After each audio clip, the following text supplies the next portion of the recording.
Hi, I'm Matthew Borey, Chief Intelligence Officer with Osprey Flight Solutions, and today I'll be presenting our China-Taiwan situation update.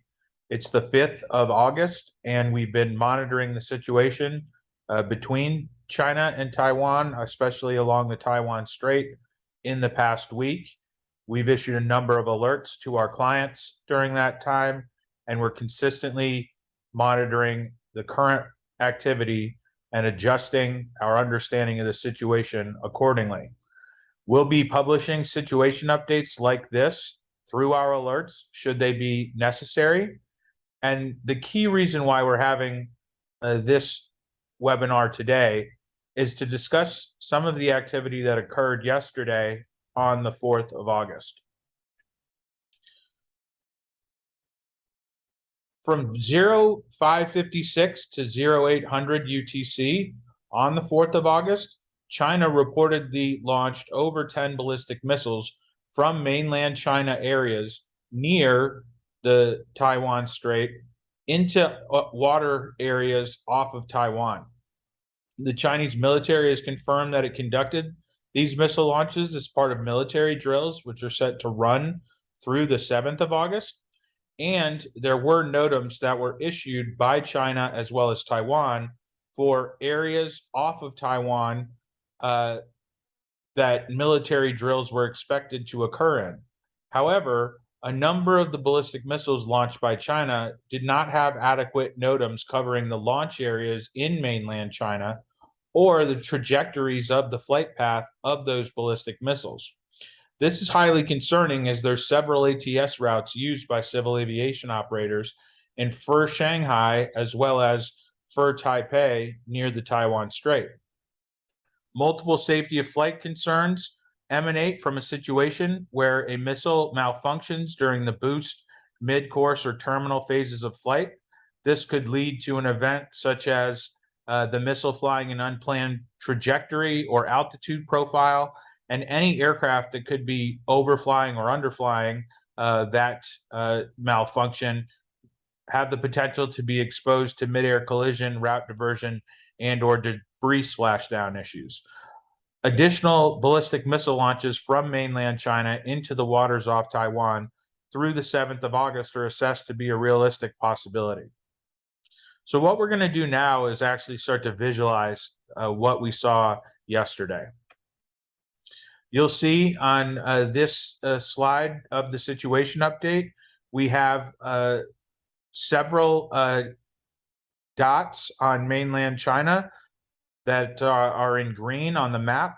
That is where the ballistic missiles were launched from. We have triangles in the water areas around Taiwan. That is where the ballistic missiles impacted. Those triangles are in containers that are covered by dashed lines. Those containers with the dashed outline is where the airspace closures are in effect via NOTAM for the Chinese military drills. The separate standalone dashed lines, however, show the trajectory or flight path of those ballistic missiles. As you can see, the dots and the dashed line depicting the flight paths are not in areas covered by NOTAMs for the military drills. And in white, the lines that you can see on the map are depicting the ATS routes where civil aviation operators conduct flights in both for Shanghai as well as for Taipei. From this depiction by Osprey, which was generated after visualizing data provided by the Japanese Ministry of Defense, we can see the number of civil aviation ATS routes that could have been exposed to this hazardous activity caused by Chinese ballistic missile launches without appropriate NOTAMs. And we're closely monitoring for additional activity like this, which could happen in the days ahead. The white areas with the dashes around them off of Taiwan in the water areas, as I've said before, the military drills are expected to run through the 7th of August. So China at any time in the next few days could conduct similar ballistic missile launches with impacts in these areas covered by NOTAMs, but launch areas and flight trajectories and profiles not covered by NOTAMs.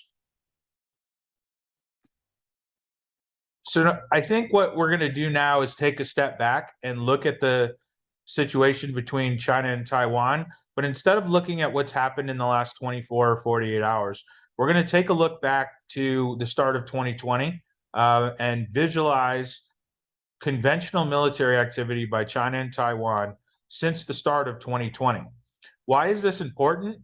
What we're looking at here is in red on the chart is Chinese military activity on a monthly basis as tracked by Osprey Flight Solutions, artificial intelligence and machine learning technology within the Osprey system. In our Explore module, you can visualize that data, and you can see that in the last 5 months, Chinese military activity has remained pretty steady in comparison to the start of 2020, when there was a relative lull in Chinese military activity that coincided with the Winter Olympic Games in Beijing. However, the activity we've seen in the last 5 months, while it's elevated over the start of 2022, it is consistent with historical averages from the last couple of years. And what we've also noticed is that the Chinese military follows a yearly training cycle that typically leads to increases in activity in the late summer and or early fall. So in both 2020 and 2021, in the September timeframe, we saw the biggest amounts of activities in either of those years taking place.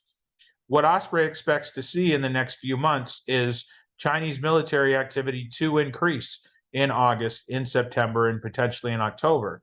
However, Osprey currently assesses that that activity that may increase in August through October will be part of historical rhythms associated with the yearly training cycle and not necessarily a prelude to further provocations around Taiwan or military drills that are outside the norm of historically observed activity. So while we may see an increase in overall activity in the months ahead, it's likely part of the yearly training cycle, and we'd have to see a significant increase in that activity well beyond what was seen in 2021 or 2020 to get any indication that something abnormal is taking place with Chinese military activity in aggregate, especially near the Taiwan Strait. One of the next things we're going to take a look at is the air defense identification zone that Taiwan has established. Taiwan, like several other countries in the Asia Pacific region, to include China, South Korea, Japan, have established air defense identification zones. Now, air defense identification zones are different than flight information regions and should not be confused as such. Both China and Taiwan routinely issue NOTAMs for their respective flight information regions, or FIRs, or FIRs. Within an ADIZ, typically countries establish these for national security purposes. And their intent is to have aircraft that operate within that area report their location to relevant authorities, respond to air traffic control directives, and adhere to radio contact with any military aircraft that may be scrambled in response. And so the key here is that the Taiwanese ADIZ overlaps into Chinese airspace. And so China continues to conduct daily flight operations within the southwest portion of the Taiwanese ADIZ.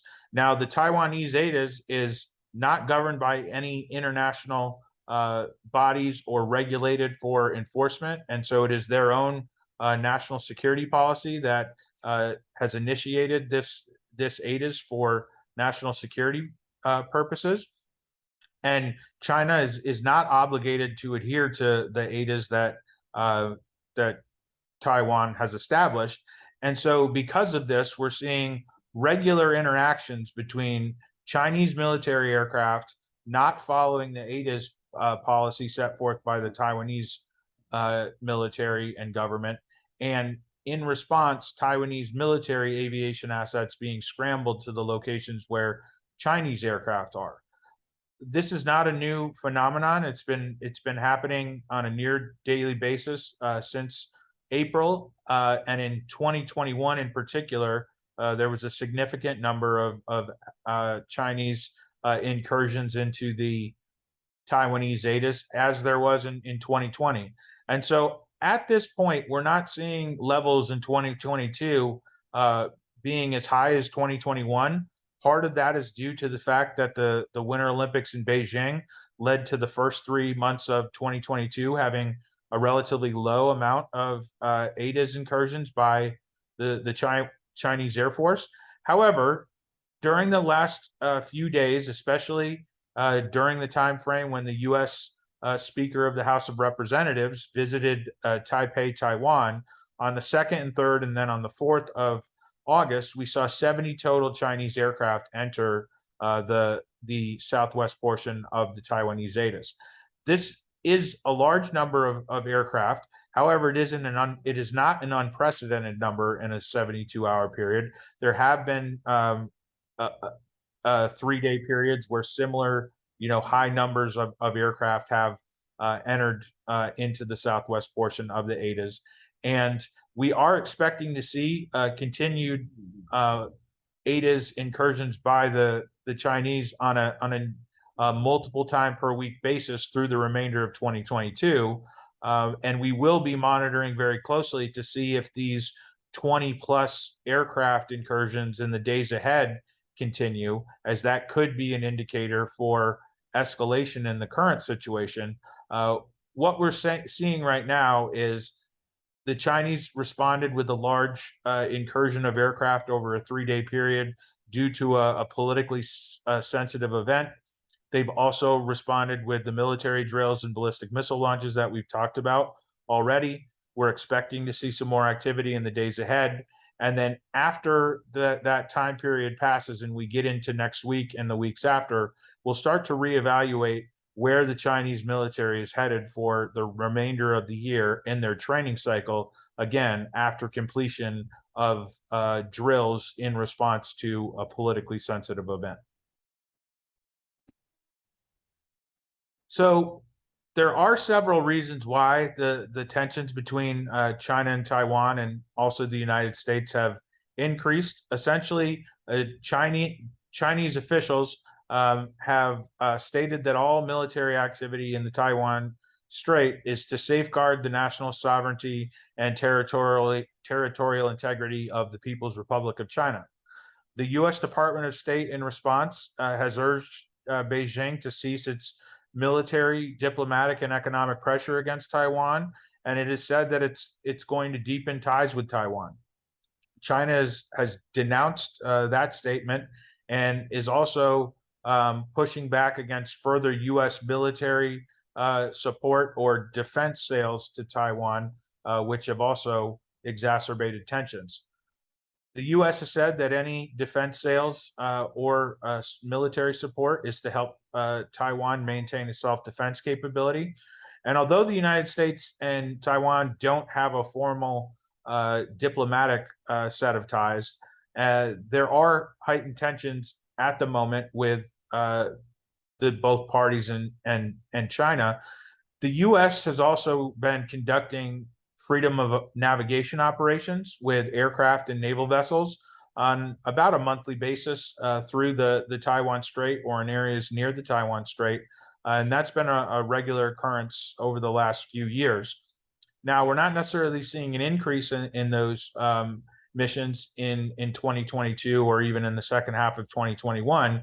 However, if those types of FONOPs in the months ahead in the remainder of 2022 continue to take place or increase, and if the U.S. continues defense support and arms sales to Taiwan, which it is expected to, then we're likely going to see China take further provocative actions around the Taiwan Strait in the coming months, to include military drills. And those drills could again include ballistic missile launches. Those ballistic missile launches may take place without appropriate NOTAMs for the full portion of the activity. So some of the things that we'll discuss now are indicators of escalation and de-escalation.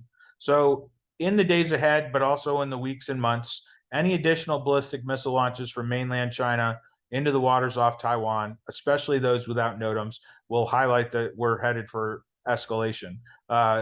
Japanese military reporting from the 4th of August indicated that at least one of the ballistic missiles that was launched by China may have actually flew over the island of Taiwan, and not just impacted in the waters near it. That is another form of escalation associated with ballistic missile launches that we'll be watching very closely. Any significant increase in Chinese military air activity within the Taiwanese ADAs, especially near the median line, needs to be monitored. At present, again, 2022 is trending to be a lower total ADAs incursions compared to 2020 or 2021. However, there's still several months of the year left, and the last 3 days, again, have seen an increase in this activity, though the question is, will that be sustained or not? Widespread deployment of inter-theater Chinese military forces to areas of mainland China along the Taiwan Strait would be another form of provocation that the Chinese may elect to take, and they could do this as part of military drills in the late summer or early fall. This would be concerning because it could indicate that China is mobilizing for some form of operation that is not standard military training, and that is something that Osprey will be looking for very closely. And then on the flip side, large-scale Taiwanese armed forces drills and a dramatic increase in U.S. military air and naval FONOPs near the Taiwan Strait.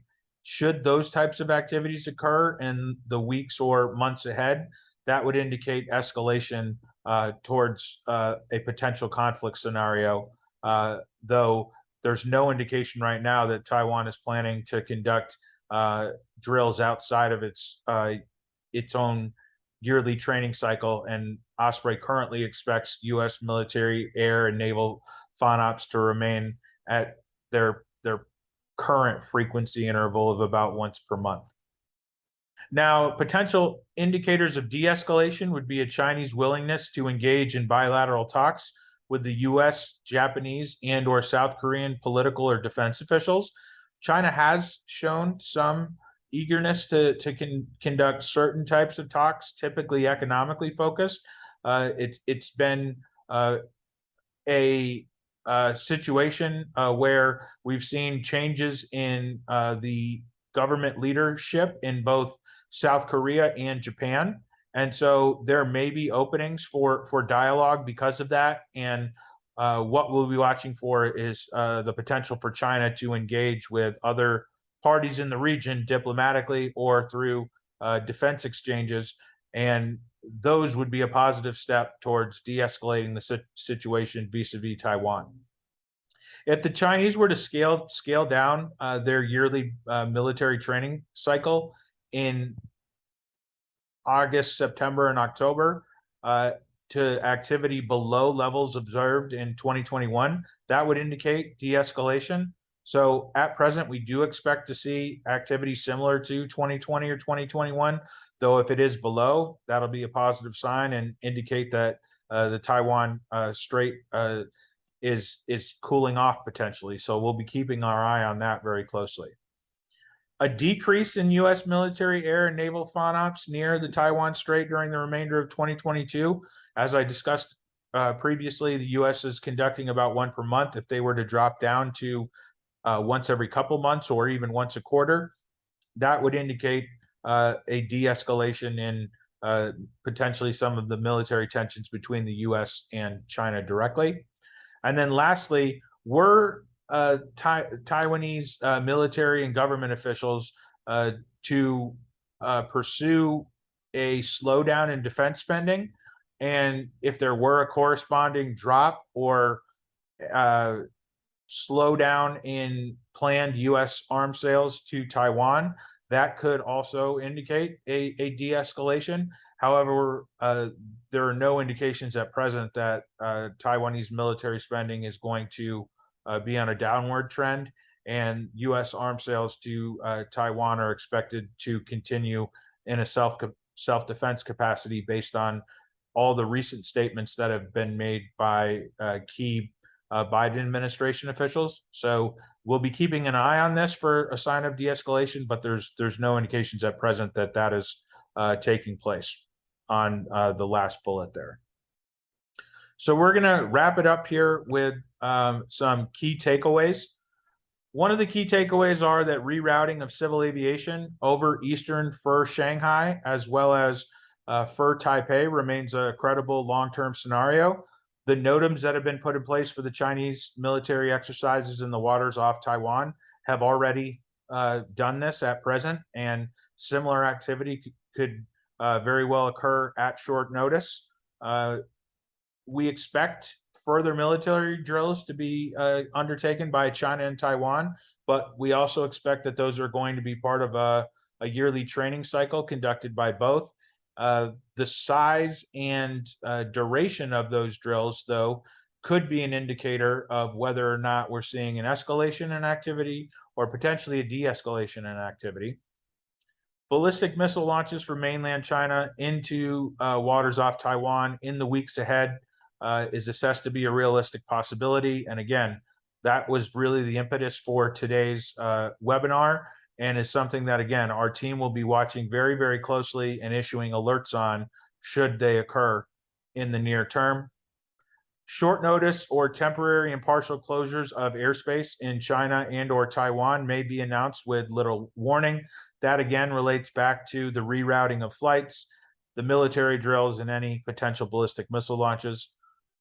The Chinese military is expected to continue conducting multiple flights per week in the Taiwanese ATIS through the remainder of 2022. We advise our clients to remain abreast of ATIS policies in the region affecting specific areas near the Taiwan Strait, East China Sea, and Yellow Sea. And then lastly, there is a possibility that NOTAMs, circulars, publication restrictions, prohibitions, and or bulletins may be issued at short notice by leading civil aviation governing bodies. This could be from the US FAA, Transport Canada, the German LBA, the French DGAC, or the European Aviation Safety Agency, EASA. Osprey will be monitoring for any type of aeronautical information being released by any of those leading civil aviation governing bodies related to China or Taiwan. If they do get issued, say a NOTAM is issued by one of those leading governing bodies about the China-Taiwan situation, Osprey will alert our clients and will provide analysis of how that regulatory information may affect civil aviation flight operations in the area. As always, continue to use the Osprey online portal to access our alert archive. You can simply search for China or Taiwan and pull up any of the alerts we've issued over the years. We have issued a number of alerts in the last year about military, air, and naval activity, as well as armed forces drills near China and Taiwan. So for a historical perspective, our alert archive is a great resource. We have up-to-date risk assessments for the airspace over the Taiwan Strait and the East China Sea, as well as the South China Sea. You can simply go to the reports page on the Osprey online platform, and when you click on the airspace icon, you'll be able to access those airspace risk area reports, in this case, specifically for the Taiwan Strait, instantaneously. It will be populated with the most up-to-date data that's been collected by Osprey, and our risk scoring for the Taiwan Strait is under constant review at present. For our clients that have Explore, you can very easily create the graphics that I used in today's presentation. Simply go to the Explore platform, select countries, select Taiwan, select China, and then select the incident types you'd like to review and the date time frame you'd like to see. and you can dive into the incident data on activity in China and Taiwan, specifically for conventional military activity, dating all the way back to June of 2018. So there's over 4 years of very robust incident data that you can utilize as part of your risk assessment processes. And then lastly, for our clients with flights or pulse, please make use of both of those tools within the Osprey platform.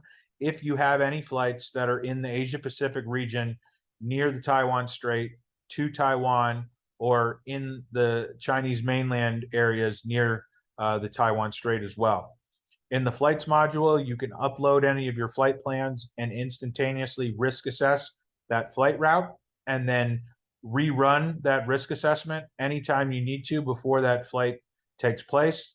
And for our Pulse clients, your flights that are touching any of the risk areas that we've discussed, or going to any of the countries that we've discussed, i.e. China or Taiwan, your flights will automatically be risk assessed. We'll be monitoring those airspace risk areas. If we issue any alerts related to China or Taiwan and the issues that have been discussed in today's webinar, those flights that are in the Pulse module will be automatically tagged with that alert.